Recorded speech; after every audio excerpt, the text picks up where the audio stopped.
Fashion কথাটা শুনলেই মাথায় আসে নতুনত্ব। তবে জানেন কি, শানেল ডিওর সহ বিখ্যাত সব ব্র্যান্ডের আগেও ছিল এমন এক পোশাক যা বানানো হয়েছিল প্রায় ৫,০০০ বছর আগে। সেই থেকেই ফ্যাশন ইতিহাসের সূচনা। অবিশ্বাস্য সেই পোশাকের নাম টারখান ড্রেস। প্রাচীন মিশরের মরুভূমির কবরের ভেতর পাওয়া যায় পোশাকটি। সূক্ষ্ম লিনেন কাপড়ের তৈরি, হাতে সেলাই করা, সুন্দর ঢেউ খেলানো গলার নকশা। ভাবা যায়, হাজার বছর আগেও মানুষ ছিল এতটা ফ্যাশন সচেতন। স্কিন শুষ্ক রুক্ষ হয়ে যাবে বলে কি বাইরে যাবে না? জাস্ট 1 2 3 4 করো, স্কিনটাকে রিভাইভ করো। ইতিহাসবিদ অনার কার্গিল মার্টিন বলেন, এটি শুধু পোশাক নয়, সভ্যতার প্রথম ফ্যাশন স্টেটমেন্ট।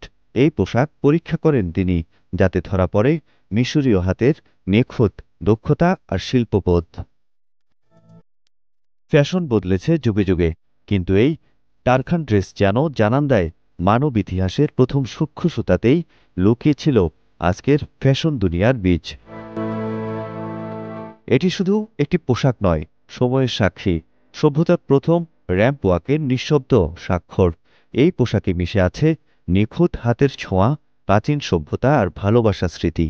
ফ্যাশন, সংস্কৃতি আর ইতিহাস সব মিলে এই এক টুকরো কাপড়ে লেখা রয়েছে মানব সভ্যতার গল্প।